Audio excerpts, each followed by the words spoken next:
Hey everyone, Marcus in here. So today I'll be giving my blind impressions of the Dominion Menagerie cards that just got released in the rulebook. So today the rulebook for Dominion Menagerie came out, and we're going to do it a bit differently today. Instead of going one by one on the cards, just one. I used to normally crop each card one at a time and review them, but I am in some unusual circumstances, so I have to record on a different computer. And instead, I'm just going to look straight through the rulebook, and we're going to just go through the cards that pop up one by one.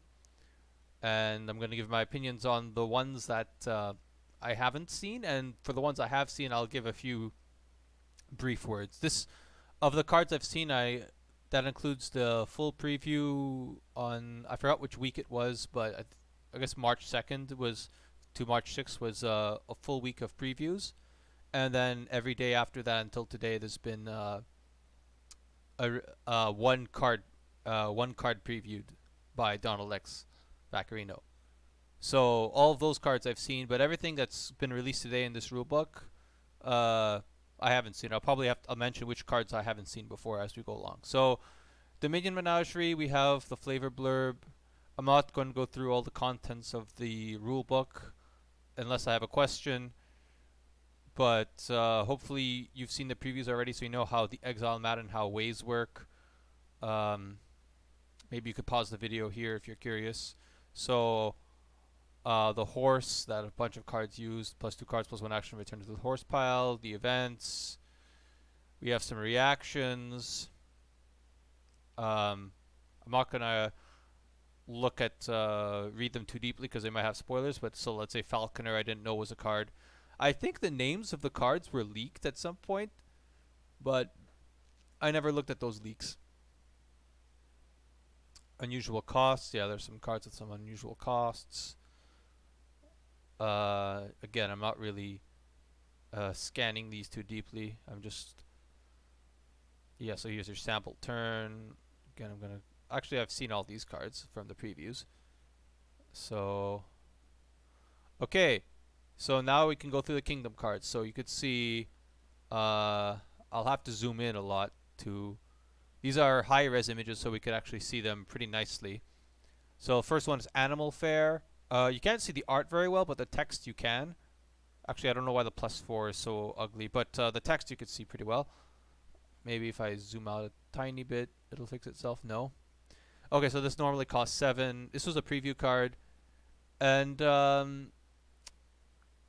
instead of paying the cost, you can trash a card from your hand, an action card from your hand, and often there's actually a lot of cases where you might do that, where you just need an influx of money and you have like 3 and some action card you may not care about too much. Maybe it's like a merchant or something that like you might want. It's harder when it's something that you might still want, like a cantrip that does something. And if it's really like a useless card, let's say like a chapel after you have no cards left to trash, then you could really take advantage of the annual fair. So I'm not going to focus on it too much. Barge is another one I'm not going to focus on too much. We've seen it already, but it's good. It's not quite as good as Wharf, but you know, it's fair. It's good. It's a good card. You want to, instead of, let's say you have a smithy, except instead of drawing dead, you can just use a draw for next turn, so you don't draw action cards dead. It's pretty nice, even early on in the game, and to control your shuffles. It's pretty cool.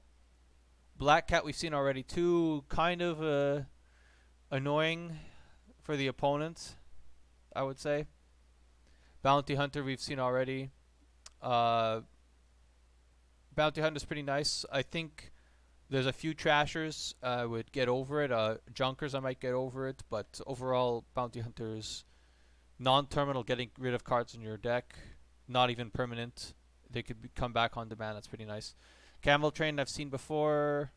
Actually, this is a post preview card, so it was one of those one of day. Exile non-victory card from the supply, so you can gain stuff. It's kind of clunky because it's, if you think of Lurker, except if Lurker was terminal and costed 3, and your opponent can't take advantage of it, but you still have to play a bunch of camel trains to really get it to pay off, and then you have to somehow gain the card that got exiled in order to kick all those exiled cards off the mat. I mean, it's good for pile control at least. I mean, at least you still lower the piles, but and gaining the gold, well, you have to buy another gold. I think in simulations, it's one camel train from the very start is supposed to be good. So it's not completely worthless, but I don't have a good read on this card. But it's not particularly powerful, I don't think. Cardinal is, I think, another post preview card. So it's +2. Each other player reveals the top two cards of their deck, exiles one costing from 3 to 6, and discards the rest. Yeah, apologies that up to this point I haven't been reading out the card text. I think from now on I will be, for at least the new cards and the preview cards that were outside the March 2 to March 6 window. So the Cardinal, it's kind of like Dame Sylvia, except the opponent could get those cards back. Um, that makes it actually pretty bad against opposing money strategy that's getting a bunch of silvers and golds, because you're going to hit their silver. Okay, so that's almost like they discard the silver because they're likely going to get another silver or gold after that. And unlike the action supply piles that only have 10, the gold and silver, they don't run out very quickly, not at all. So, and you're playing this +2 terminal silver. So it's not quite like knights at all. In terms of spamming them, there's ways you can power through it as a it's easier for a money deck to power through it, but a deck relying on a lot of actions. Well, if you can play a lot of cardinals all at once, that means like you're already doing something very well for your deck. So it could be pretty oppressive if you could play a lot of them, but as an early game thing, like, it could flip over. It's like a kind of an oracle in the sense that you could flip over their good card if you hit their 5. If they let's say spend a cursed gold just to get something like a 5/6 cost, and then you force it into exile, that's really going to hurt them. So there's cases where it's very annoying in the early game, but usually you're you're getting a 4 cost terminal silver. If you open with that to do something that doesn't affect their hand, that's not very particularly good. At least with Oracle, like literally Oracle, it draws like you get closer to reshuffling. Uh, this, I mean, at least it's always guaranteed +2. Oracle's not a guaranteed +2, but again, you're closer to seeing the Oracle. So.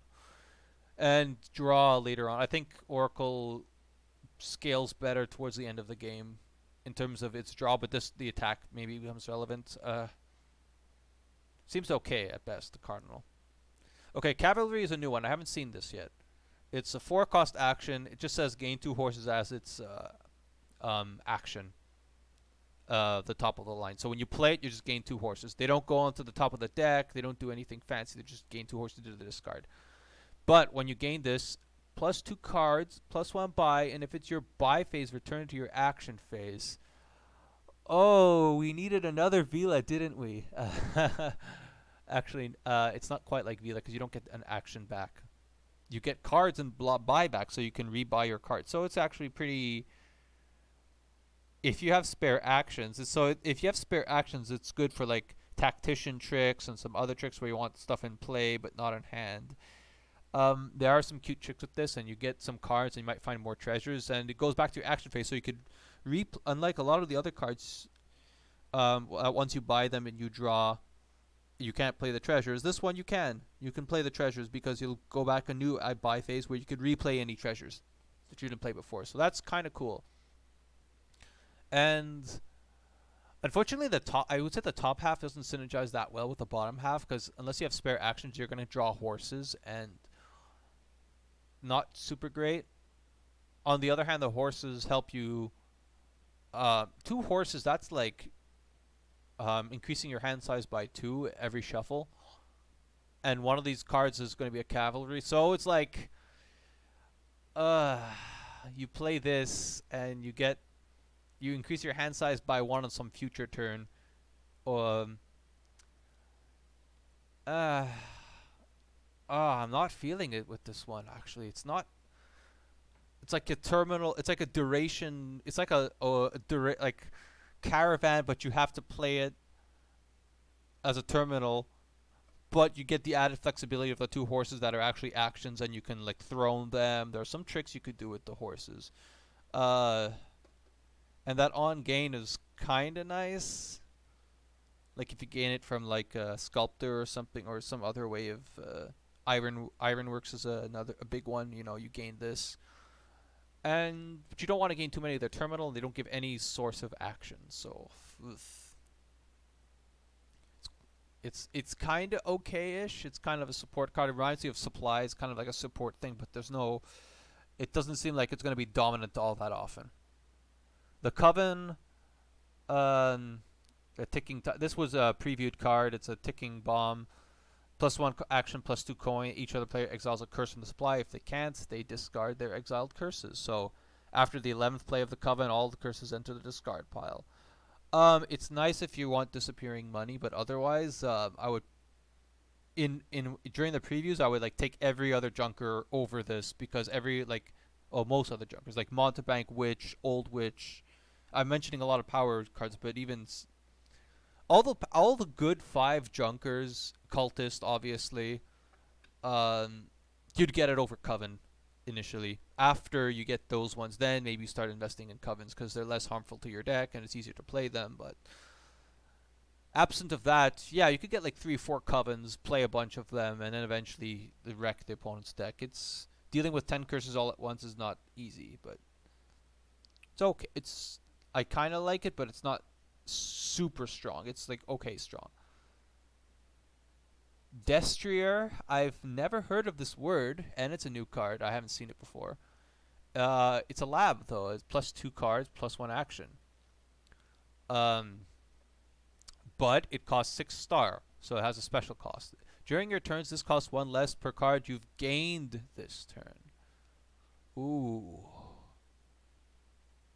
There was this card in the previous Commerce that was you gain an extra gold per differently named card you gained this turn. And that was kind of awkward to activate. I actually talked about it in my previous video. This is less awkward to activate. Actually, I'm wondering how if you can gain this with like a banquet. You know, you gain the 2 coppers, and then do you get to gain the 5? I don't know the order of gains with banquet. I think you have to gain the 5 first, but don't quote me on that. This is a lot better in the context of Menagerie, where you're just gaining horses randomly. Oh, I'm just gonna play my supplies. I gain a horse. Well, that counts as gaining, so this costs a lot less. And you can smash these, and it costs 6. So if you remodel it into, oh no, wait, you have to be careful here because I was gonna say you could remodel it to province, but after you do that, you could only do that at most one time because after you've gained the province, all the Destriers in your deck start costing less. So it's not that it's not like a peddler that's just always in your action phases always costs 8 and then you just do all sorts of nonsense after you've picked up 5. So it's way more fair. I feel like it's less nutty than peddler because that cost is the entire turn. So that's limits its abuse, but I think it's still quite powerful. If you can make these cost 0, that's kind of nice, but it doesn't give coin, so you need other coin.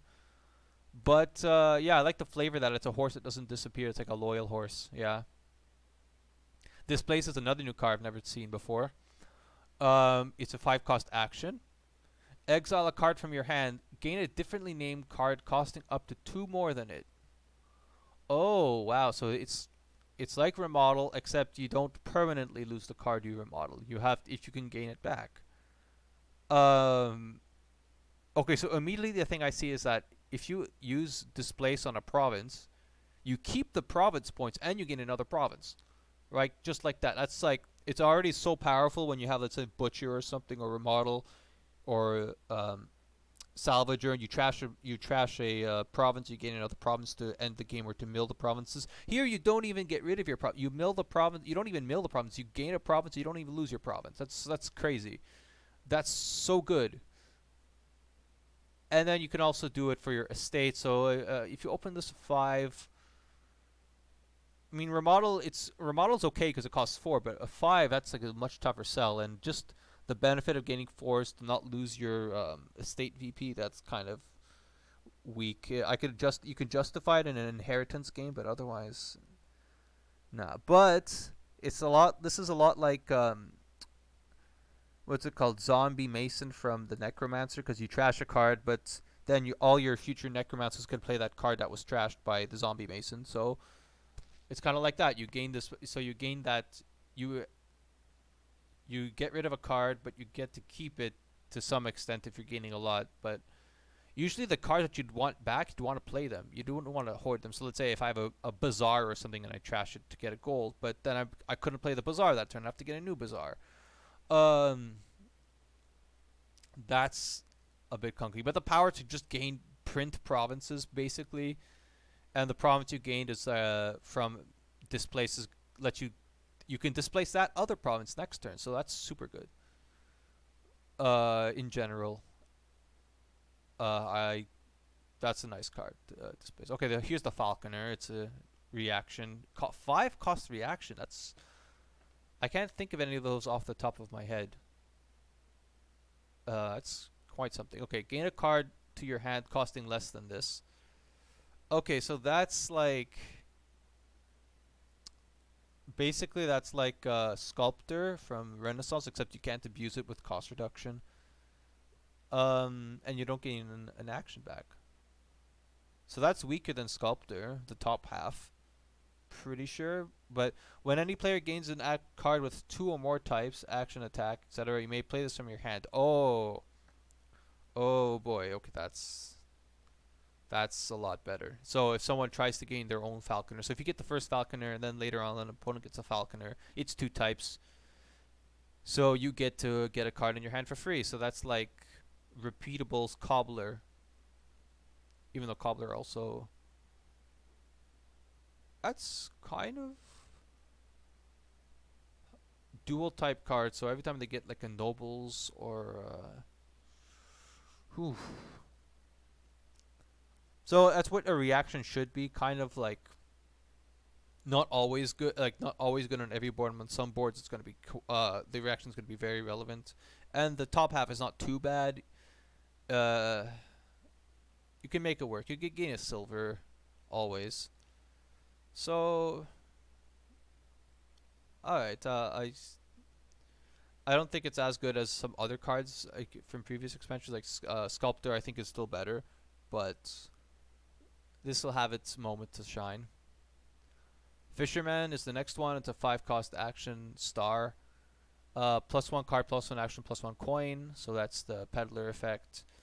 During your turns, if your discard pile is empty, this costs 3 less.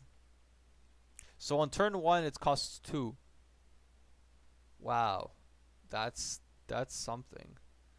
Even on turn 2, if you do something like trick to like draw a card or something, like you play that, you buy that Cavalier or something, the thing that's like +2 cards, +1 buy, and you could buy that and then maybe buy a Fisherman at 2 cost. I don't know.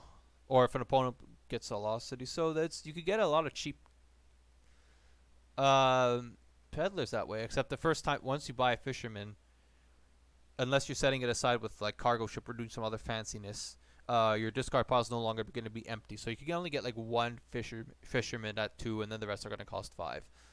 And if you're going to buy it straight for 5, people will do it. People will buy this for 5, but it's not the most efficient thing you can do. But it depends on the board, right? Sometimes on the board it'll be what you have to do, but there are cards that do way more at 5.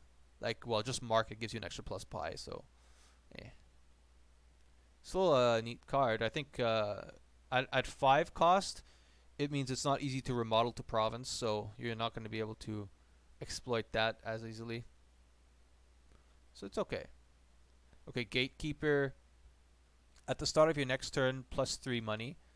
It's a 5 cost action duration attack, so it's going to activate Falconer if you get this.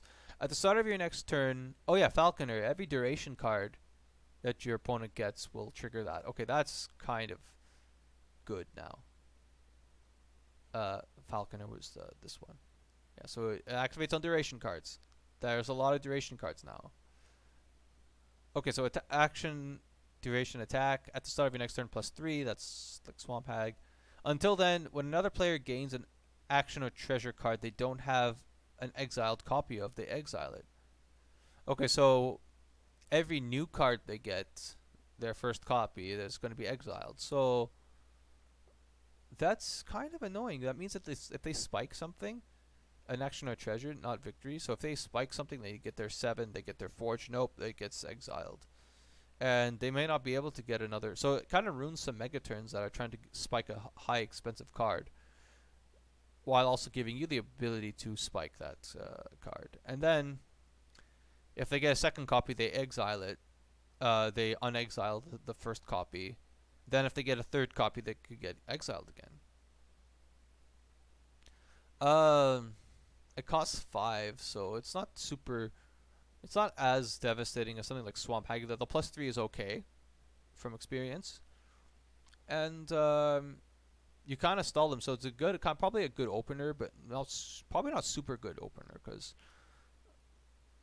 unless the opening buys are like really terrible for the opponent, they're already gonna have some okay stuff. But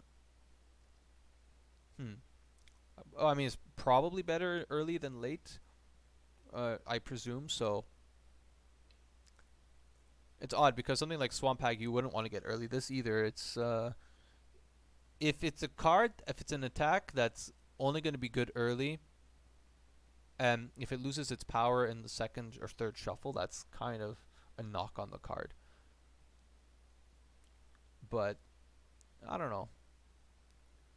I'm not too worried about this dominating games, but it's real. It's like it's an attack that pretty much stacks with any other attack. Like there's like no other attack that I can think of that actually no Cardinal does, but there's like very few other attacks that this is redundant with. So it's like if you attack with 2-3 things, adding this on top of that is going to be quite frustrating. Except it does most of its damage early game, so. So an opponent can just keep that one copy in exile forever, and then this will never activate for key cards. Anyway, I'll move on. Goat Herd is over here. +1. It's a 3-cost action. +1 action. You may trash a card from your hand. Just a second. You may trash a card from your hand. +1 card per card the player to your right trashed on their last turn. Okay, so if your opponent chapeled to 4, you'd play this. You trash a card from your hand, and then you draw 4 cards. You'd keep up to 7 after you trashed. Okay.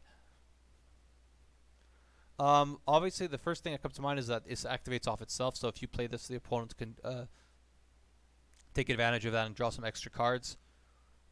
Trash on the last time. Sometimes, yeah. I guess with Goat Herd, there's always going to be some trashing. So if we looked at Bounty Hunter, we were saying, oh well, non-terminal trashing is very nice. This is also non-terminal trashing for 3. So it's like Forager, except it gives you no money. Instead, maybe it gives you card plus card. No plus buy, so as a trasher, I think this is nice, but that plus card thing, it's gonna be like either super reliable or like unreliable. I don't know. It's a cute card. I don't have too much to say about it, but I expect it to be a pretty good opener. Like, I think I would still prefer like Scrap from the previews of this set to like Trash Estates. There's a bunch of things that are better at trashing Estates, but this Trash's Copper is okay. It's a easy open with. I don't think you'd open with silver that often. Like if you really want to trash, like that's not min maxing very well to open this in a silver, but people will do it. You can either get like 2 goat herds or 2 silvers. Why would you mix the two? But with some other card, like mixing this with Jack of all trades would be quite good. Alright, the next card is Groom. It's a 4-cost action. Gain a card costing up to 4. If it's an action card, gain a horse. If it's a treasure card, gain a silver. If it's a victory card, +1 card, +1 action.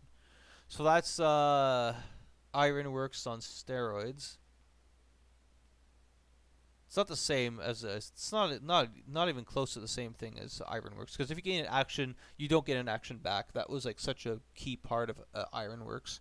But you gain a horse though, so that's cute.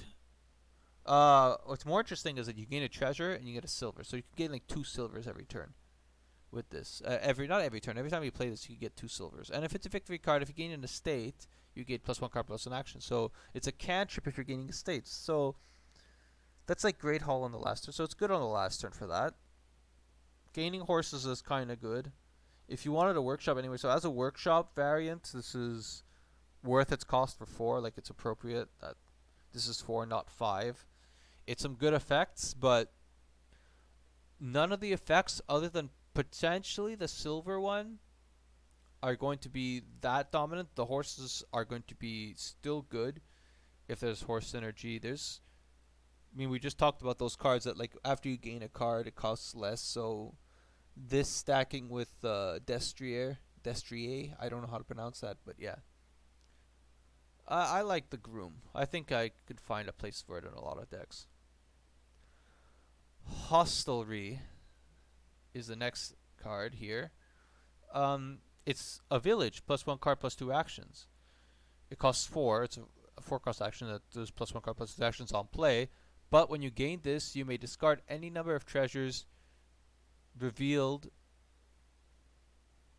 to gain that many horses. Okay, so the revealed means that you discard the treasures and you show your opponents that you discard that many treasures. And you gain that many horses. That's kind of like there's some cards where you hold a card back, like a copper back to get some effect. So what does that? Like Ducat and stuff like that. So there's some things. Mint, you might hold some cards back. This, I like that if you need a village for 5, you can just discard the treasures and get those horses. But it already costs 4. Like, how often are you going to buy a village with extra treasures that you want to discard? It could happen, and you could like it's reasonable that you would do this, like have treasures that and still buy a village. But to get horses, um, horses are nice, but like you really have to have like no other nothing better that you could have added for 5 except the village. Like you needed to have like desperately needed a village. Unless that's not quite true, because if you need like gain a lot of action cards like suddenly, let's say for Destrier or something um along those lines, a Triumph from Empires, you can buy this for like 9 or something. You can have 4 and then have like 5 coppers in hand. Discard them all. It could even be some silvers in there. And gain a lot of horses. So you could do some cute tricks with this, but I think a lot of the time it's just going to be very minor benefit. So I think a lot of the time it's going to be like a village for 4. You're not going to use that horse thing too much. You're just going to buy like if you have 5 extra money, you're just going to buy the 5 or something. Unless like if you're going to buy 2 4s and you have 9 money, you maybe discard one of them, but if you have 10 and you want to buy this in a 5 cost, you'll discard 1 copper for a horse. I can conceive it. Like there are like it's not that you'll never use that ability for the horses. You might use it like once or twice per game or something a lot of the time, but it's a bit awkward for to have that on a village, you know. Anyway, we're still at the action card. So the next one is Hunting Lodge. It's +1 card, +2 actions. You may discard your hand for 5 cards. For 5. That's so good. I don't see any. This like, what was Cursed Village? It was you draw up to 6. This is Ooh, no. I take that back. With Cursed Village, if you play it for the actions and you have like 6 or more cards, you just like leave your hand as is. This one though, ooh, if you have like once you've drawn past 5 cards, you have all your good cards in hand. You can't play any more of these because you'll just discard them and you'll have a worse hand off of it. So good as a first village, good as for cycling. Like it's if you spike this early, it's good because you're getting 5 cards. and you're getting that extra action, so you can do a lot with it. But it's like oh, you may discard. Okay, so wait. Okay, no, it's very good again. If you were forced to discard your hand for 5 cards, um, that would have been trouble. But as a May ability, it's like, why am I getting Cursed Village now? Like, come on, a Cursed Village is great, but you have to get that Hex every time. And this is a doesn't come with the Hex. You just get to discard your hand for 5, so it's like one less card. And then it's not it's one less card, but you get that extra going through your deck, so you get to see your new cards faster. And you can keep playing it for +1 card, +2 actions, even after you have more than 7 cards in hand. Whereas Cursed Village is back to Necropolis, so I imagine this being very strong as a village. Very flexible. You can like disappearing actions. There's a lot of things where like this is relevant, but and you get to you get actually, so if you get to draw the 1 card, and then you could decide if you discard to 5. So that's even crazier. Ooh. I'm pretty impressed by this one. Sometimes you buy village. When you need a village for 5, and you get this extra effect that helps you with dud turns. Like it's way harder to not pair this with the terminal actions you need to play. That's kind of good. Except there's a catch to this, is that if you draw the good cards, you have to decide to discard your hand for 5 cards before you play any other cards. You can't play this for village, play your key card like your goons or whatever, and then discard. You have to play another hunting lodge. And sometimes there's not a lot of control. Sometimes it is going to be like a 5-cost village, but I'm sure like at least a third to half of the time you're playing this in a game, you're going to be like using the +5 cards option near the start of the turn. Obviously, when you have like a 10-card hand size, you're probably not going to discard your hand. That's good stuff. Killed, we've seen. That's from the previews. That's +2 coin. The next time you play a card this turn, you may first get a copy of it. It's clunky without plus action. Let me just say, with plus action, it's kind of, you can't abuse it too much, because if you've thrown it, then each killed play, subsequent kiln play only triggers the last. Like you can only gain kilns. Like if you play a kiln a second time with Throne Room, the first kiln will let you gain a kiln, not the next card you play. So it's okay. Livery is plus. That's another preview card. +3 coins. This turn, when you gain a card costing 4 or more, gain a horse. The fact that the stacks makes it kind of nuts. +3 money is already a lot, and if you could play only 1, maybe you could get 1 or 2 horses. But if you could play more than 1, this gets like nuts, and then the horses let you redraw the liveries. It just becomes crazy. And then there's some cards that gain a bunch of cards costing 4. And you go to town. It's 30 horses. It's not unreasonable in Menagerie heavy game that the horses run out.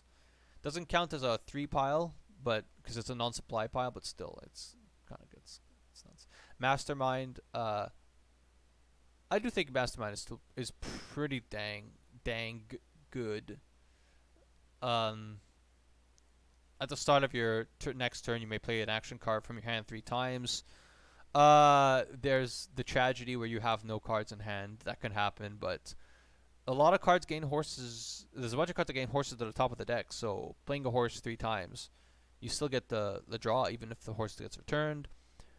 So that's kind of like a big duration and some actions. So it's like a big tactician without having to discard if you can top deck a horse. And if you play multiple masterminds and then they chain off each other, that's kind of, not chain off each other, but like you play the first mastermind on a draw card, you play the the next mastermind duration on another card. It could get wild. Paddock is new. I haven't seen Paddock before. 5-cost action, +2 money, gain 2 horses, +1 action per empty supply pile. So like animal fare. If there's an empty supply pile, you get plus buy. This one, you gain plus action. So it's thus becoming like a non-terminal silver. Ooh, gain 2 horses. On a terminal silver, like, compared to the, what's it called, the Cavalier that gave you nothing. This gives you 2 money. That's like 2 money more. It's so much better. It costs 5, but it really keeps your deck running more smoothly. Again, this is not great for um, hand size because then you'll redraw the paddock, so it's not great for hand size. But for a lab, like a future, like a duration, like a caravan, like a duration caravan that's kind of gives you money. It's a lot better. So if you throw this, you gain a lot of money and you gain extra horses. So this is like think it's considerably better than Cavalier. Unless that on gain on Cavalier is like way better than I anticipated to be. Um, I I do think this is a cute card. I think the horses, if you have reasons to have actions in your deck like Conspirator, it's quite flexible. It adds some flexibility. I think it's okay, but as a five, as like your first five, there's like so many other fives that you want first. It's just like kind of like a support thing. You get it later maybe.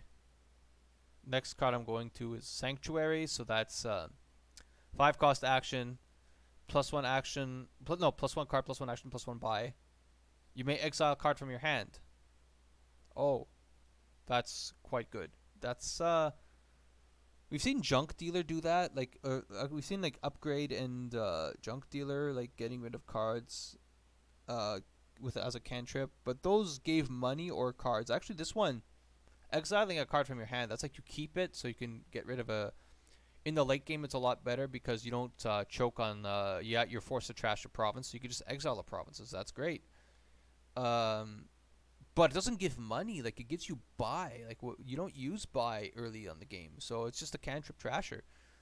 Uh, that's good. I mean, that's kind of costs worth 5, but there's a few of like there's like Junk Dealer and Upgrade. I would get those over this at the start, even if even if it means losing my estates. I mean, you're getting a way bigger benefit than the exile early game. It's like this is just like a lot safer than those other cards in the late game. So if you did rely on this on trashing, you don't have to get rid of it so much. You can just exile cards, and exiling could matter for like gardens or stuff, um, or those landscapes from empires, like I don't know, um, arch. It's called triumphal arch and stuff. So it's okay. Scrap is a preview card from that first week. Trash a card from your hand. It's 3 cost action. Trash a card from your hand. Choose a different thing per one it costs. Plus one card, plus one action, plus one buy, plus one coin. Gain a silver or gain a horse, and they have to be different. So if you trash a gold, you get all 6. But if you trash a 7 cost, you gain all 6 again. I find I get this a lot early game just so I could trash estates and get a silver out of it. And depending on what I draw, my buys, I can either get money or I could get card or action. So it's quite flexible as an estate trasher. And then later on, you can kind of trash your silvers for like cantrip buy or something, and with or cantrip you gain the silver back, or you gain a horse. I don't know. It's not so good for trashing silvers, but because you're losing money. But you could still, if you expect to draw the silver back, it's okay. It lets you cycle this a little bit. Um, yeah, getting buy off a silver is kind of good. I like scrap. It's not a powerhouse, but okay. Sheepdog, it's another preview card we've seen. It's a action reaction, costs 3. Plus 2 cards. When you gain a card, you may play this from your hand. So the plus 2 cards is on top, and if when you gain a card, so let's say at the start of your turn you gain a card, let's say with Falconer or stuff like that, you can play this from your hand, and it's quite nice when it goes off, and when it doesn't go off, you're sad because you have too many sheepdogs. It's kind of like Conspirator. You want to really ensure that you can play this as the bottom half every turn, or you just care about plus 2 cards. If you don't care if you have infinite actions, maybe that's fine. But if you want to use the bottom half, like be careful. Like don't assume it's going to trigger every turn. Slay is a new one. I haven't seen this. This is a 2 cost action reaction, and again I see gain 2 horses at the top half. And then on the bottom, when you gain a card, you may discard this to put that card into your hand or onto your deck. Okay, gaining a card to hand instead of this is kind of good. So I could even be a horse. So you could play this, gain 2 horses, and I discard the other sleigh and get one of those horses into my hand. And what would my hand size be at that point? I'd go back to 5 card hand. Okay, that's pretty bad, but still, there's a lot. There's some flexibility there. You can put it onto your deck. That's kind of nice too. So if you worry about shuffles, you could even control the shuffle so that you don't reshuffle next turn. So there's again some flexibility there. Gaining 2 horses, again, just like those other cards that gain 2 horses, like Paddock and Cavalier. It's like you're gonna gain 2 horses, but one of the cards you're gonna draw with the horse is the sleigh. So you're not getting that big of a hand size boost on future shuffles. Like you're getting a hand size boost, but one of those cards is gonna be sleigh. So your effective hand size is not that good. You have to, and to maintain it, you have to keep playing the sleigh. But it's 2 cost, so you can open it way easier. You can open 5 2, and if the 5 is a non-terminal, if it's like that with Sanctuary, right? So it's way more reasonable. So like gaining 2 horses appears to be a 2 cost effect. So that means that the Cavalier, that bottom half, is like a 4 cost effect. I'm gonna have to probably reevaluate Cavalier in the future because for that kind of cost increase just to get that on gain, even though this has like a reaction already, that's like there must be something I'm missing about that card. Snowy Village is one from the previews. It's +1 card, +4 actions, +1 buy, and ignore any further plus actions you get this turn. I really like this card. It's good early game to smooth out things, and then late game you just don't play it or something. And it gives you that buy, so that like even if it's +1 card, +1 buy, uh, you can make that work. I mean, it's essentially like just having that one Snowy Village and playing it at the end of your turn. You get that buy you need. Early on, you're gonna have to weigh the risk of like if you have a lot of actions and you draw this early, you're gonna have to weigh the risk of maybe having to play this over a horse or something, or like I don't know. It doesn't usually hurt. Like if let's say it'll suck like if you play this and then you draw your Smithy and you didn't think you'd draw a Smithy and then the rest of your turn is way worse than it could have been. Uh, Still it's quite nice. Very helps you really have a safety net in a lot of cases. Stockpile is pretty good too. It's a 3 cost treasure. It gives you 3 and plus buy, but when you play it, you exile it. So to get it back, you have to buy more. You have to gain more stockpiles, and it ramps up because when you gain the other stockpile, you get the old one back. So if you keep drawing them, you could gain more and more expensive stuff, and eventually, hopefully by then you come up with a backup plan to like not get your economy from stockpile because it's like not money forever. Especially if your opponent is buying stockpiles too, which they're likely to if they see that you're so desperate for stockpile money. So be careful with it, but it's quite good. Uh, if you have a plan, for your stockpile. Um, Supplies is another action. Treasure card costs 2. It was previewed. I've talked about it already. Gives you 1 money. Puts a horse onto your deck. The horse onto your deck is just a lot better than those other things that just gain horses to your discard. You gain it on top of your deck means your mastermind will see it. Your and it doesn't cost an action, so like quite good. It's just that this never like you have to draw the supplies. It could have been another useful card, so it's just kind of smoothing out the start of your turn. So it's good for that, right? So having in general having horses. The problem with those other cards is that you may not even draw the horses before you draw that other card that gained the horses. So as much as it like this horses can smooth out your start of turn, they might not in the case of those other cards that just gain the horses of the discard. But this one gains the deck, so you're always going to get that +6 hand size first. You're always going to loan that hand size increase first with supplies, which was what makes it quite nice. Village Greens. I didn't talk about this one. This was a post preview card. So either now at the start of your next turn, +1 card, +2 actions as a 4 cost action duration reaction.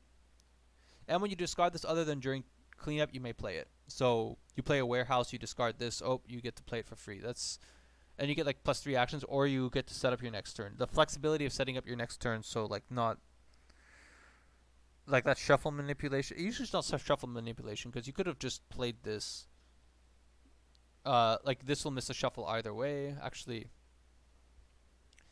um, it lets you know if you know that your terminals are going to be like in the next turn. So it's like that flexibility of choosing now or later is very good. That discard effect is really good, and if your opponent causes you to discard this, you can say now at the start of your next turn +1 card +2 actions, which is probably what you're going to do a lot of the time when it's discarded.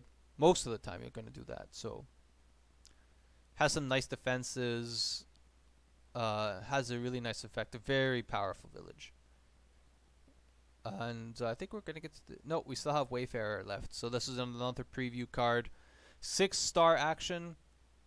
6 cost action with a star on it. So Wayfarer, it's +3 cards. You may gain a silver, and this has the same cost as the last other card gained during this turn, if any. If you haven't gained a card yet, it costs 6.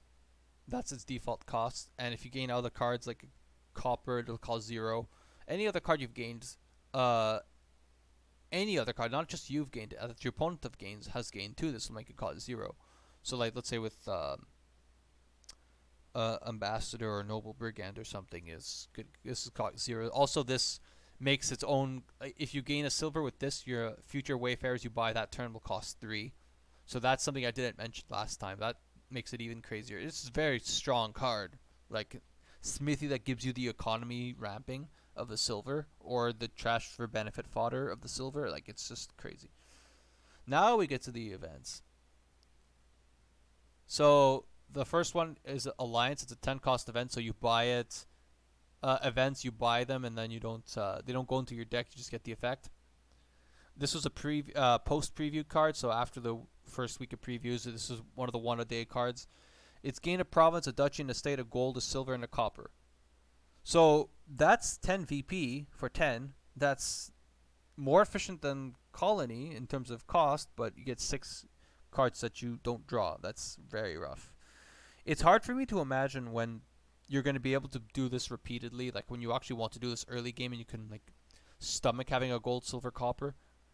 I think in a pure money game, it's all probably still beneficial to buy this on the whole if you somehow spike 10, but if you have some way of dealing with the provinces and the duchies, like if you have some exilers or something, then it becomes a lot better because then you get all that gold, silver, copper economy. That's like 6/10 of another alliance buy. You know, that's a lot of money. That's a lot of economy that you add to your deck.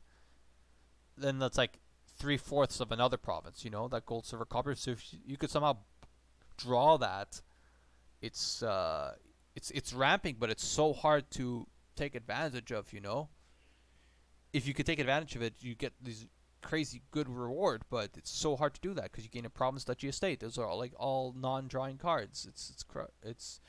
It's tough. It'll have its place, but not an easy sell in a lot of times. The alliance.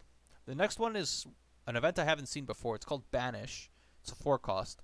Exile any number of cards with the same name from your hand. Oh wow,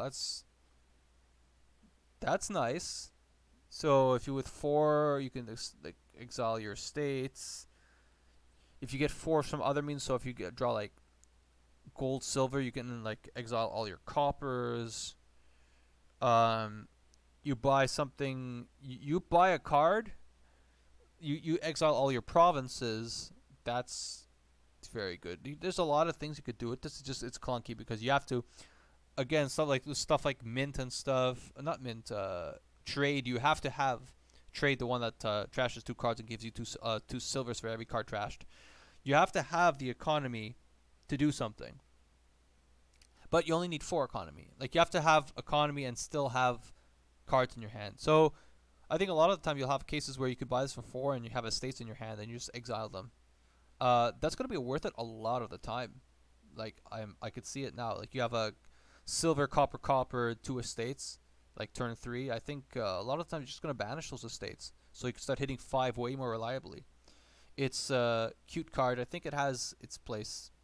I think it'll get bought a lot. You know, I like banish. Bargain is the next event. It's a 4 cost event. Gain a non-victory card costing up to 5. Each other player gains a horse. Okay. So you're getting a bargain, so you can buy this repeatedly. You can get a bunch of 5s, and every other player gets going to get a future +1 card on their hand. So that's kind of like Governor. If Governor could just print 5s, and you don't. Governor though, like you didn't spend an action on that. You kind of used up a card. This uses up a buy and some of your economy to get that 5. So if you really need that 5, you get it. But every other player is just gonna get that 5. Uh, they're gonna probably if they use the horse to get the 5 though, that's kind of a bargain for you because they just had a delayed 5 and you got the 5 right away. So I think a lot of the time you shouldn't. If you need a 5s, you should just get this because the benefit that the horse is going to give them, at least early game, is just going to let them buy the 5 that you kind of needed anyway. And you just you get a faster take. You get to get the 5 faster. Later in the game, that's when it gets bad. That's when it gets the horse is like the difference between a dud turn and like the opponent goes off and gets all the provinces they could, like all those like the worst nightmare scenario happens later in the game. So this falls off. This becomes way more dangerous as the game goes on. Like don't abuse. Don't think you could like buy 3 of these. And it's a non-victory card, so you can't use it to gain duchies. So that's also limits its potential. But 5s are good. Get this when you need it. Don't be too scared for those horses, because getting that 5 in your deck is going to be better than those horses. If it's a critical 5 and you just like need to. But don't underestimate what the horses can do, because like once the horses get stronger as the deck gets stronger. That's the problem with those cards that gain horses directly, like 2 to the discard. Early game you don't do much with the horses. You just control your shuffles a little bit and you afford 5s, which is on a 2 cost, that's great. Like on Slay, it's great because you had a 2 cost. So what are you gonna do? There was nothing better you could do. But at 4 and 5, there was better stuff you could do. So those ones you get later. Okay, that was a nice chat. Commerce. I've talked about this before. This is in the previews of the week-long previews. It's a 5 cost event. Gain a gold per differently named card you've gained this turn. And I've even mentioned it earlier in this video. This is awkward to trigger this because you have to gain differently named cards. So as much as there are horse printers in this card, the cards that print horses, that's 1 card. If you get 10 horses, that's still one named card. And you'll get 1 gold off this. Which is, I mean, that's a bargain if you wanted gold for 5. But if you want multiple golds, you need to be more clever. You need to start... the good one is scrap, though. You gain a silver and a horse, and then that's already 2 cards you've gained. And if you get a 3rd one, then it's you get 3 gold. So like, there's cases where commerce is nuts, but not every game. Like, it's odd. Like, there's this card Windfall from Empires where if you have no deck and discard when you buy it, you gain 3 golds. And so I think surprisingly that comes up. Like, maybe the commerce is easier to trigger, but like Windfall, you gain more golds than commerce. It's hard to get 3 golds off commerce, and like have 3 golds, like gain 3 different cards and still have 5 to spare on commerce. It's not that common. Delay is the next event. It costs 0. You may set aside an action card from your hand. At the start of your next turn, play it. Okay, so it reminds me of Save, except it's not at all like Save because this doesn't give you a plus buy. This is you spend your buy on it, and you have to and you play your action next turn, which means that effectively gives you like +1 action on your next turn. It's like Toil, except instead of playing the card on your current turn, it plays it on the next turn. So you're really delaying it. It costs 0, and you can do it as many times as you want, as many times as you have buys. So you could set some megaturns up with this. So you play a bunch of cantrip plus buy, play a bunch of markets, delay a bunch of your cards. Sorry about that. I expect this to be used pretty often. Actually, even if it costs 0. That's the thing. If there's plus buy, you'll be using this often. If there isn't plus buy, ooh, that's that's a lot tougher sell. Like you'd have to have like a dud turn to a dirt turn where you have like only 1 or 2 money and like an action card that you can't play. That's when you delay. Or if it's like a smithy or something, you don't want to draw dead. So this is good for your smithies. Next one is Demand. It's a 5 cost event. Gain a horse and a card costing up to 4, both onto your deck. Oh, that is good. That is good. So it's not quite like summon, because summon you gain a 4 cost and you play it next turn, but you get a horse. So that's like you. So it's like you summoned you summoned a, okay, you didn't really summon anything, but you increased your hand size by 1, so that's like half an expedition, and you gain a 4 onto your deck. And a 4 onto your deck that you're going to play next turn, that might even be more valuable than a 5 cost a lot of the time that you expect later. I mean, often it won't be, but often also in a lot of cases where getting that 4 right away is quite convenient, especially if it's like a village or something, and you get the horse onto your deck. So that's It's tactical, so it's not something you're gonna use every turn or even every game. But Demand, that's very nice smoother, I think. Desperation costs 0. 0 cost event once per turn. Once per turn, you may gain a curse. If you do +1, buy +2 coins. So this is like super borrow. So borrow from adventures does this. It's like you get +1, buy +1 coin, and you take your -1 card token. So you draw 1 less next turn. Gain a curse, you draw 1 less in a future turn, not necessarily next turn. And it's not a -1 starting hand size. It's down the road in the turn you might draw that curse, and you can trash it. So for key cards, especially for like hitting 6 or something, or even 7 in the opening, this is so good. It's like Cursed Gold, except the thing with Cursed Gold is it took up a slot in your hand, and this doesn't. So a lot of the time it's like exactly like Cursed Gold, because instead of a Cursed Gold you'll have a copper, so it adds up, but you'll get a curse. So like a lot of the times it's like Cursed Gold from Nocturne. And then maybe you have a later in the game, and it doesn't stay in your deck, but the Cursed Gold, it was costed 4, so you could trash it for benefit. But the fact that you don't have to use that, so it's like it's gonna be less feels bad than Cursed Gold, because if you have like 3 coppers and then 3 coppers of Cursed Gold, and you don't want to spend the Cursed Gold, that's always sucked. I see this as being good, but then again, no, because when people say Defiled Shrine sucks, that's because like you have to spend a buy on the curse, and you're not getting anything out of it. You're just getting PP. But like oftentimes a key card, like a key 5 or 6 cost, will be the difference between a 4/4 province split and a 5/3 province split. So I like it, but I guess you have to be careful with the desperation. But you get to control when you draw it, so you get to control when you use this. So if you wait for it to have a watchtower in hand, so it's kind of nice. Enclave, 8 cost event. Gain a goal, exile a duchy from the supply. Okay, so when you exile the duchy, it's still yours. Like you still get that VP. So that's like a super wedding. Like wedding from Empires, I was like 4 and 3 dead, and you gain a gold and a VP. This is you gain a gold, you gain 3 VP from the duchy, and you remove it from the supply to like dwindle the number of things you can do. And the gold is good, like compared to Alliance, getting just the gold, it's less economy, but way less stop cards. So it's like a lot easier to use that gold to ramp up to more enclaves or whatever. So, or provinces.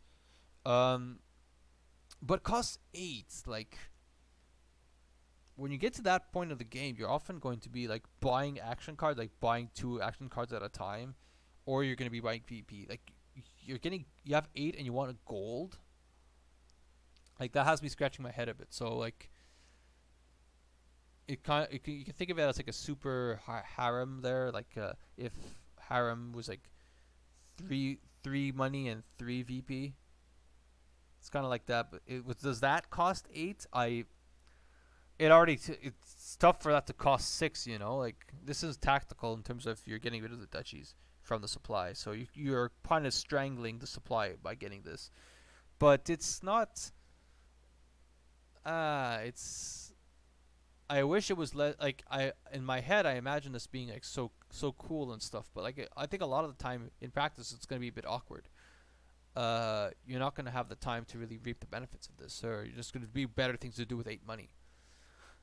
But it's a simple enough event. I think I like it enough.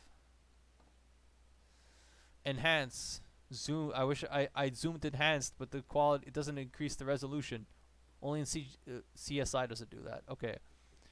3 cost event. You may called enhanced. You may trash a non-victory card from your hand to gain a card costing up to 2 more than it.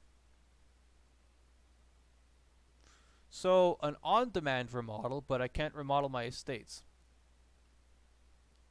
I can remodel my gold though. So let's see. I have 2 golds in hand. I use 1 gold to trash the other, gain the province. That's good. That's like farmland good. Like if farmland was like costed 3 less and didn't force me to get 2 cards. Like this is a lot of the time with farmland, you trash like curses and you trash like sometimes you trash estates, but oftentimes with farmland you're trashing like golds and curses and maybe coppers and stuff. So, but farmland costs 6, it gives you 2 VP. This is like costs 3, it doesn't give you the VP, and you could get it on. Well, farmland 2, it was on demand, right? It's from when you buy it. So this is kind of like a take on farmland, I think. It's flexible since you can get up to 2 more, but you're forced to gain the card if you trash something. So you can't thin your deck with the hands. It's okay. It'll be tactical. Gamble. This is a post preview card, so it's previewed during that after the week of previews. Costs 2, +1 buy. Reveal the top card of your deck. If it's a treasure or action, you may play it. Otherwise, discard it. So regardless of so if you don't play it, regardless of if you could have played it, you discard it. So like if it was an estate and you can't, it's not a treasure or action, you discard it. If it's an action and you don't play it, you still discard it. That's a weird rules thing, but it's whatever. That's how it works. It's good if you think there's gold on. Like you can kind of gamble and hope you find a gold off the top of your deck to go from 7 to 8, or if you know that there's some action keycard action you want to play, it maybe helps you find it. But I think toil is more reliable for that. This is just helps you get to the control your shuffles a little bit. It has some utilities. So if you hit this and it hits a silver, that you get to re-roll because you get the refund of the +2 money, and this refunds your buy, so you can keep gambling. Really like a slot machine kind of. If you hit copper, you lose some money. If you hit some dead card, well, at least it's discarded. So that's the thing. If you hit your key, if you're trying to set up your next turn to make sure it doesn't suck, well, if you discard your good cards, you're forced to discard it still. So that's kind of rough. It's a real gamble here. I see it more as like here hitting gold, or you know what's on top of your deck, or you're trying to control your shuffles. It's not going to be super powerhouse, I don't think. Invest. There's going to be a card Toil that does this. I think Toil was a preview card from the first week. Invest is a 4 cost event. Exile an action card from your hand from the supply. Action from the supply you exile. While it's in exile, when another player gains or invests in a copy of it, +2 cards. So invests. That's a new thing where like it calls out the name of this thing, even though this is invests with an S, and that's invest without the S. It's clear that they mean like use this event to gain that other action.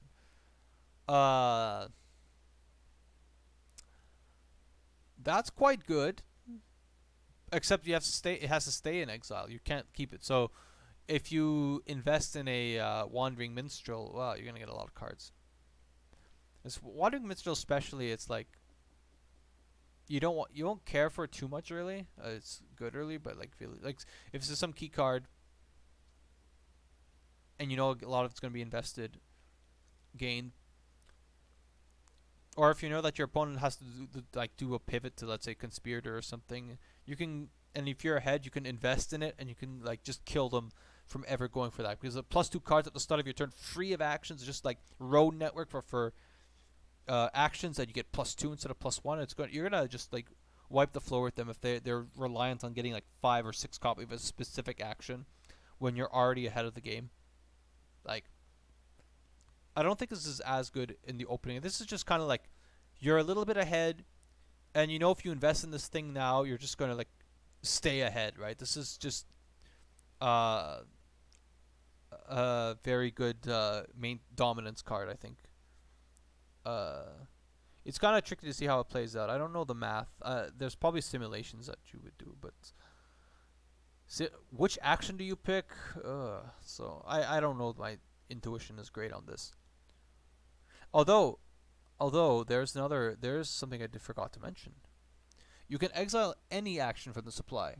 So like it's like a camel train. So you exile the action, and if you gain another copy of it, you could just kick off that other version of other copy of it in exile, so you get an extra copy. So it's like a delayed duplicate. That could be a thing that's used a lot too.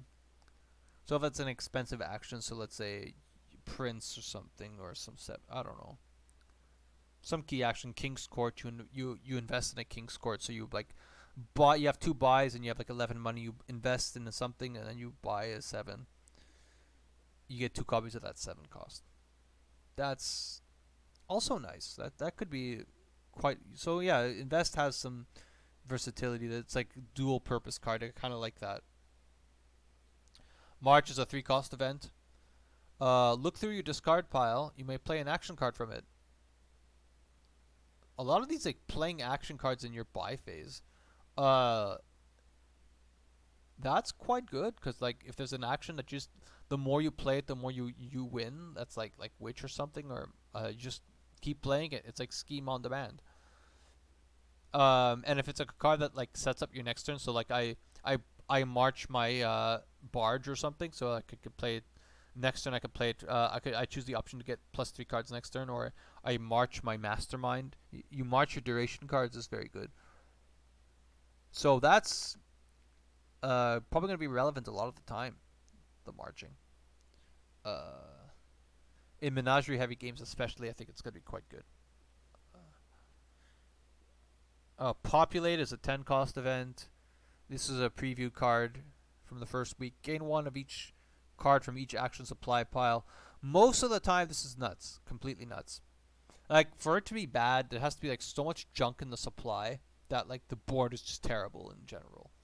Or there's like death card. If there's death card, you gain the death card and then 2 runes, and then you get a third runes from like the runes pile. So that's like pretty bad, honestly. Unless there's like a good way or something that's like, we'll get to the ways. There's a few ways, like let's say Way of the Horse, where you return the card back to its supply pile. Um, but yeah, in general, this is just you buy populate, and then every other turn you get like either another populate or a province. It's just you're just gonna like uh, steamroll the game very quickly. And if there's any trash for benefit, like you'll just trash for benefit all the chaff. Pursue, 2 cost event. I haven't seen this. This is new. +1 buy. Name a card. Reveal the top 4 cards from your deck. Put the matches back and discard the rest. But it's the buy phase. Like, and I spent the buy. If I ask for copper, I'm not going to be able to play the copper. Like, oh, I discard the rest. Oh.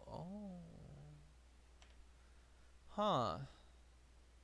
I mean, you could put reactions on to, like, you can pursue for Watchtower, but you can also just use this to, like, get control your shuffles, you know? Like, you discard 4 cards that you know are going to be junk, and you get your buyback. I feel like that purpose is just a lot of the times scouting party is going to be better. Because, like, the match, like, what do you put into your... Oh, no, you put the matches... Put the matches onto your deck, not into your hand. Oh, I'm so stupid. Oh, I should have known. That was stupid of me to think that it goes to your hand. Put the matches back and discard the rest. Okay, so you could pursue, so you can make sure that a specific card gets found on top. That's good. So you can find your potion. You could find that key action card. You could make sure that you have like as many coppers as possible on top, so that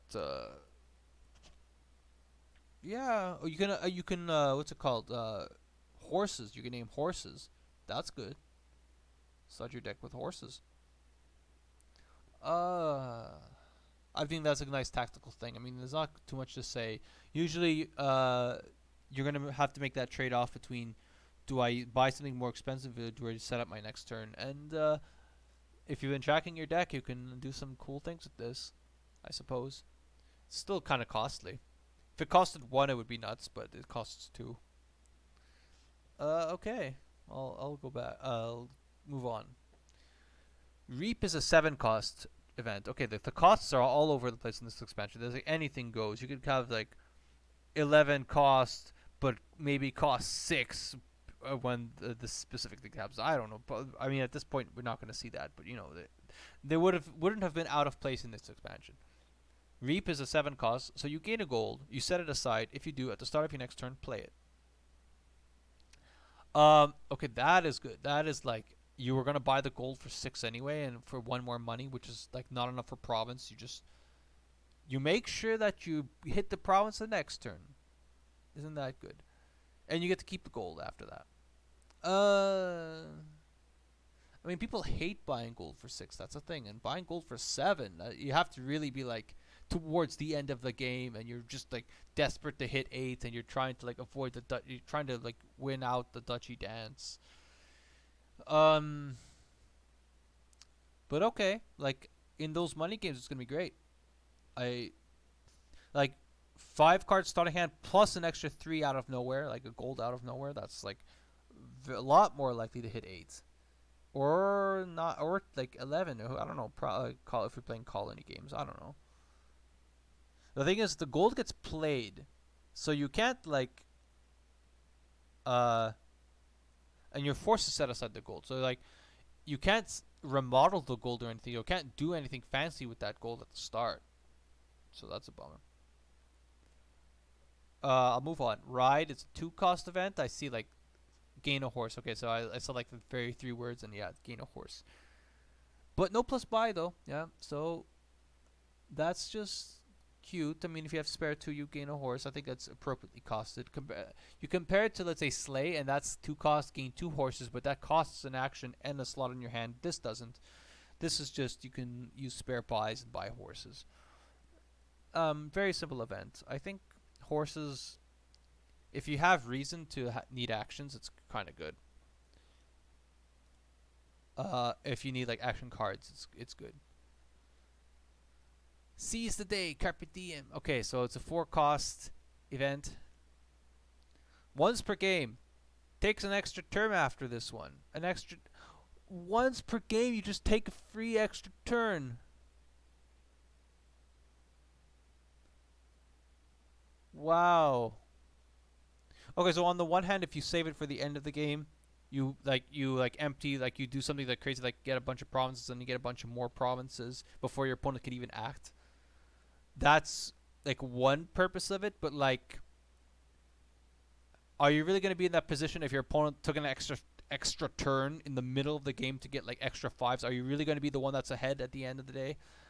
Uh, you have to really plan out. I mean, it could happen. Like, let's say if you have a critical mass of gain cards, if you're setting up a mega turn or something, or a 2-turn mega turn, and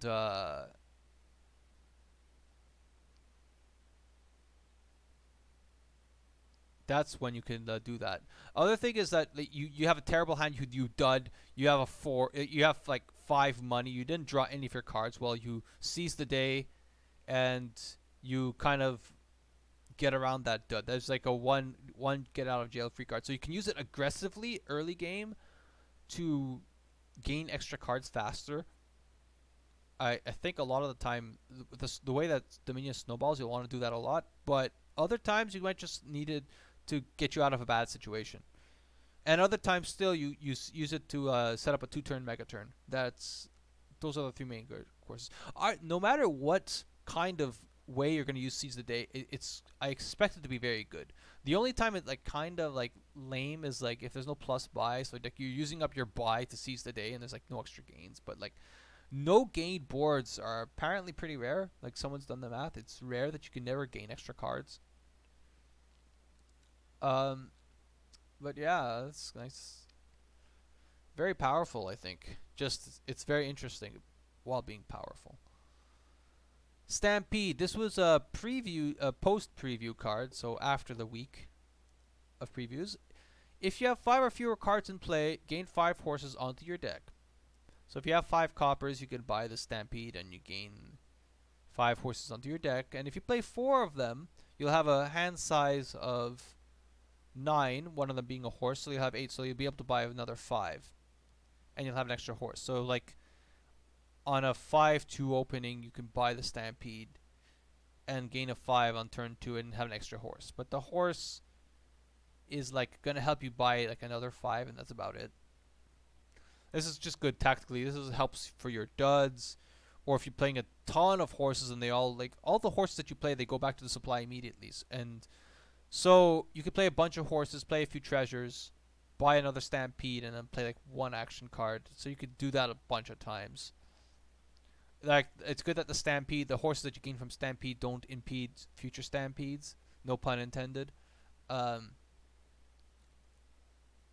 but it's gonna be hard a lot of the time. Like any cantrip deck, anytime your deck does anything, most of the time you're not gonna be able to Stampede. You'll have more than 5 cards in play. But it's I still think like there's gonna be a few there's gonna be a few it'll save your future hand. So you could also use it as a tactician, like you deliberately don't play your hand so that you could draw like you draw huge next turn. You'll get a hand size of 10. That's like tactician level of draw, and it's on demand, so you don't discard it's on demand, so you can play like an action card, and you can buy this. So it's flexible. It's a bit more flexible than tactician, but you don't get the action or the buy. It's kind of nice. Toil. This was a previewed card from the first week. It's a 2-cost event plus 1 buy. You may play an action card from your hand. I've talked about this before, and it's just really good at getting actions in play. Like if you have a lot of Wallace's and play effects, it gets them in. It acts like your village if you have extra coins, so it lets you convert coin to village. It lets you set up things like at the start of your next turn. So if you play the Toil a Barge, you can at the start of your next turn gain the stuff, or you Toil a Village Greens at the start of your next turn gain get a village effect. So you could do a lot of those start next turns. It's good for duration cards. Good for a lot of things. Because those points you don't care that they don't do anything in the action phase, like in the buy phase. So Toil is good for cards that don't do much in the action phase. You could Toil Gatekeeper as well. Stuff like that. Transport I haven't seen. It's a new one for me. 3-cost event. Choose one. Exile an action card from the supply, or put an action card you have in exile onto your deck. Okay, so this is like the real lurker, right? So it costs 1 more than lurker, but you just buy it, right? So you just play it. You spend 3 coins once, and you spend 3 coins again. You get the action onto your deck. That's nice, but it costs 3, and I have to keep buying it to get the effect. But I can also just keep exiling actions from the supply, which means that I can control the piles. You can limit piles a lot, and then at the end you can like gain a bunch. You can also just like exile a bunch of action cards and then gain the action some other way without using transport. So I think it adds a new dimension. This adds a lot a cool dimension to the game. Any game that it's in transport. It doesn't seem super spectacular. It seems a bit slow, but I think anytime there's a good action, it's the fact that the action is top decked is going to be a major benefit. Okay, now we're at the ways. So the ways, there isn't much to say about most ways. The way it's just something that goes out alongside the events. You usually have up to 2 landscapes, so that includes ways, events, projects, landmarks. And the way you play a card, when you play a card, you can instead play it as the way. So it doesn't matter how that card is played. You could play it from your hand. You could play it as a duration effect. You could play it from the throne room. You can play it because of summon, like something vassal. You could always play something as the way choice instead of what the thing normally does, and you get the what's on the bottom of the text. So like if it has a wild assistant play effect, those still work, just the top half. So we could go over the ways a little bit. Way of the Butterfly. You may return this to its pile to gain a card costing exactly one more than it. So you get to upgrade an action card. So you get to. So if you use your chapel a bunch, you can play it. You can use up an action to turn to a 3 cost. Any 3 cost. So it could be silver, but it has to be exactly one more. So, uh, what was I gonna say? This only ways only work for actions, so that's not useful for coppers and stuff. For coppers and stuff. So I think I like things that when you can upgrade cards that outlive their usefulness. There's a lot of cards like that, like a lot of those 4 cost trashers, uh, money lender, who knows, even bounty hunter maybe use it to gain a 5. Way of the Chameleon. This was actually previewed, post preview, so like after the first week. Uh, Follow this card. So what you do is when you play this, something as Way of the Chameleon, you follow the original card's instructions, except you swap each time that would give you plus cards this turn, you get plus money instead, and vice versa. So it swaps the cards and the plus coin on the text. And a lot of times, it's, like there are certain cards that's just nuts. Like you turn those annual fairs that you got for like 2 by like for 0 by trashing like an action. Now they're plus 4 cards. Uh, those things that give a lot of money become like a lot of money. Let's say like Death Cart becomes like plus 5 cards trash an action from your hand, or the Death Cart. Those cards that give a lot of cards, so now those horses can now give money instead. So if you've drawn your deck, you can use the horses for money. So use plus 2 money. There's a lot of things you could do with Way of the Chameleon. I think it's going to be a game changer in some cases.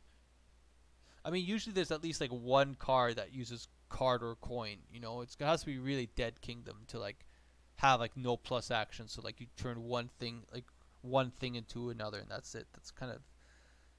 I don't think it'll happen too much. I think a lot of the time Way of the Chameleon's gonna do some good stuff. Way of the Horse is, instead of doing what the card normally says, you do the horse effect, which is plus 2 cards, plus 1 action. Return this to its pile. You can do that for ruins. You can return a lot of cards like that have outlived their usefulness, or if you really desperately need to like save your turn from sucking by having a dud, you give up your card to increase your hand size by 1 and cycle it. That's good.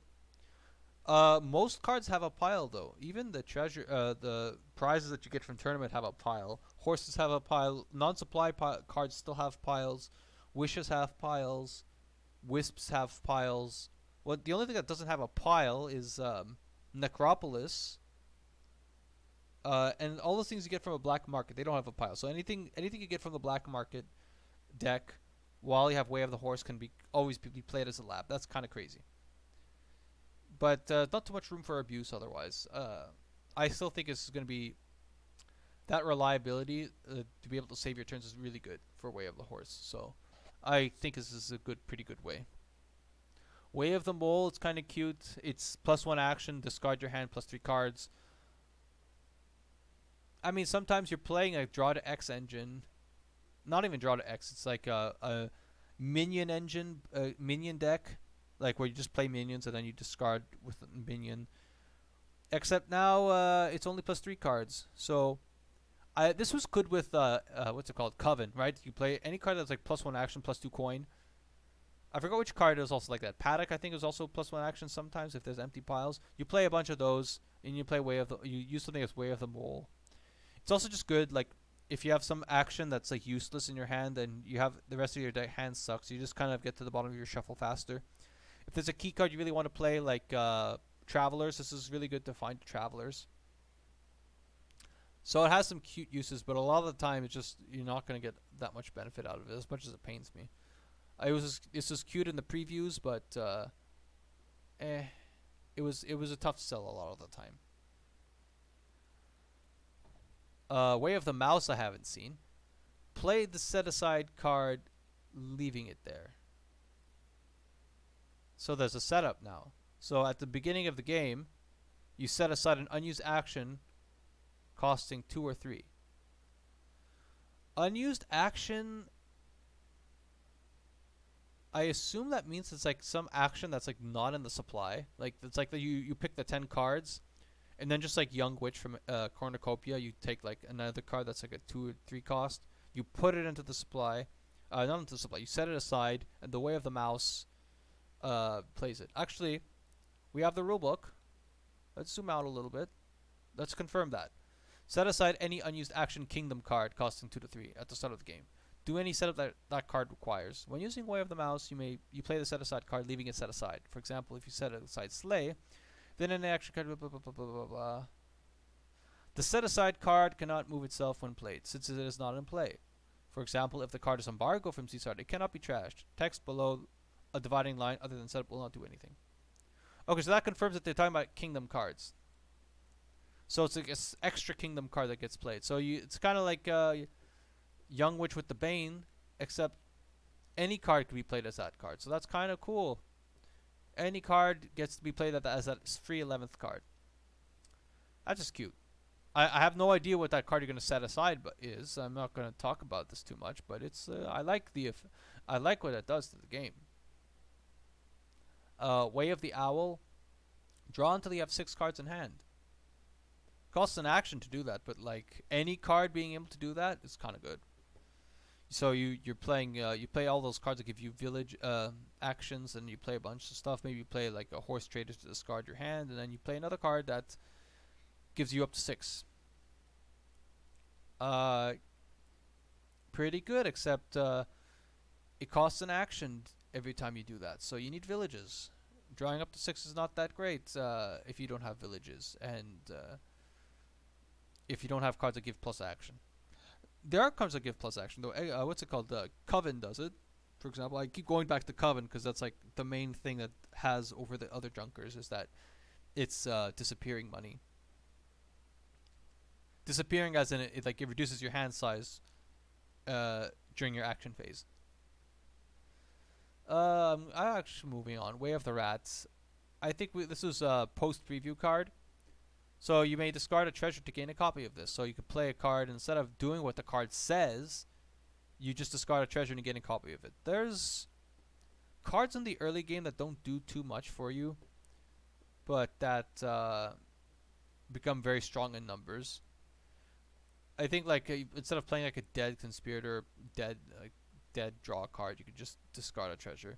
The thing with this is that as you gain more of the copies of that card, they multiply like rats, right? So like if I have 1 card, it becomes 2. Then each of those 2 cards could be played as Way of the Rat. If I have spare actions, I could play 2 Way of the Rats, and then get 4 copies of it. I'll kill my turn because I discarded not many treasures and played those actions, but it multiplies. I mean, maybe that's what I was hoping to do for that turn anyway, just get more of that action. So sometimes it's just, instead of doing some big fancy thing to get just to buy the multiple copies of the same card, you just get this. If you want more of the card, you get more of the card. It's a very simple concept. It's good, obviously good for anything that you want a lot of. Let's say stuff like merchant or something, where just you want to stack, and especially when early game is not doing much for you. If you have like extra economy, you don't need the merchants. You can just discard them. Way of the Seal. This is new. +1 coin. This turn, when you gain a card, you may put it onto your deck. So you can do that. So that's an on-demand tracker. Tracker is like +1 coin. Do a boon effect. It's from Nocturne. Do the boon. Then any card you gain that turn, you can put it on your deck. This is just any card could do that. Start doing that, and it's not just a card. Any number of cards that you gain that turn, you could put onto your deck. That turn. That's really good. Assuming you have actions, though. I mean, if you have actions, making any chaff card. The thing with these ways is that sometimes you get a lot of cards that are like you don't want to play, or just that are weaker than the other cards, or that just don't have the right hand to do much. Let's say you're trashers, like your model, and there's no estates. So you can use them as the ways, and then you get some good effects. Way of the Seal is quite nice. Top decking is very good because top decking means that your next turn is going to be likely very strong. And those cards that gain horses, gaining if those cards like Slay and stuff gain horses onto your deck, they would be nuts. And this can make them top deck to your the top of your deck. So that's pretty good for the Way of the Seal. And Way of the Squirrel is +2 cards at the end of this turn. Uh, so the end of the turn is after cleanup. So actually, what this means, Way of the Squirrel means, is that at the start of your next turn, you start with an extra 2 cards. Uh, like I remember in Nocturne there was a boon that's like River's Gift, like at the end of your turn, like during cleanup you draw an extra card. So I assume that at the end of this turn means after cleanup. Let's just confirm it. Way of the Squirrel, normally you get the 2 cards after drawing your hand in cleanup. If you use this when it is not your turn, such as via Black Cat, you still draw 2 cards at the end of the turn. Okay, so that's a good point, that if you're using stuff that's played outside of your turn, you can use it as Way of the Squirrel to get +2 cards at the end of the turn. Although Black Cat specifically, it already draws 2 cards. Like, who cares? You were gonna get those 2 cards anyway. But Village Greens gives you 2 cards. Play it on that turn. Caravan Guard, you can use it as Way of the Squirrel to get at the end of the turn. So that just confirms that when you're playing. Oh, sorry about the zoom. Okay, when you're after cleanup, you can get +2 cards.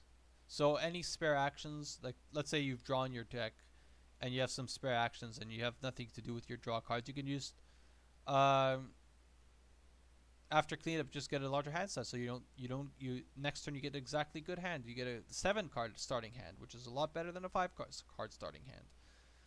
I like this a lot. Way of the Turtle. Ooh. This is a doozy. This was in the previews, and this was set this aside. So when you play a card, you could just choose to set it aside, and at the start of your next turn, you could play it. And you could play it as Way of the Turtle again. So you could just perpetually set a card aside. And that is just really good. So like you can, let's say, whereas Way of the Squirrel said, I play a card, and the next turn I'm gonna get +2 cards. This is play that card this turn. Next turn, I do what that card says, like the whole instruction, which is oftentimes better than +2 cards. Even if it's just like +3 cards, maybe it's a Smithy, I'll get +3 cards at the start of my next turn. And it won't be affected by Militia, because on my turn, I get the +3 card. Or something better, or something like discard and draw, like what's it called, that card?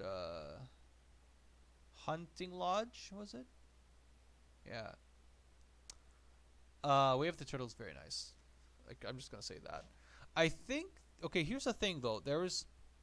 I think we counted 10 ways here. We did 10 ways, and there's actually 20 ways in the set. But the other ways in the set are just too vanilla. Like, they're not even in the rule because there's no rules that are confusing about them.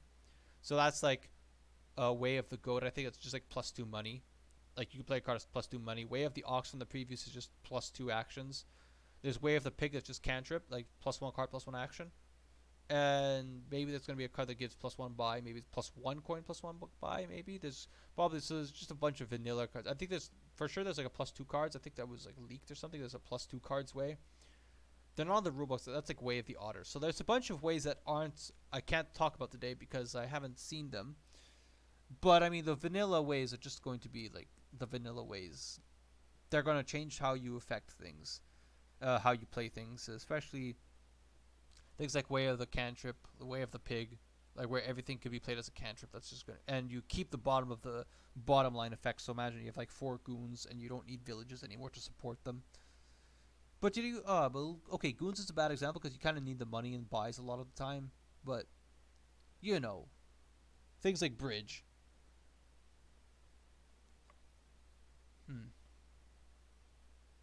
So I think that's it for today. Thank you for listening. I will see you guys next time.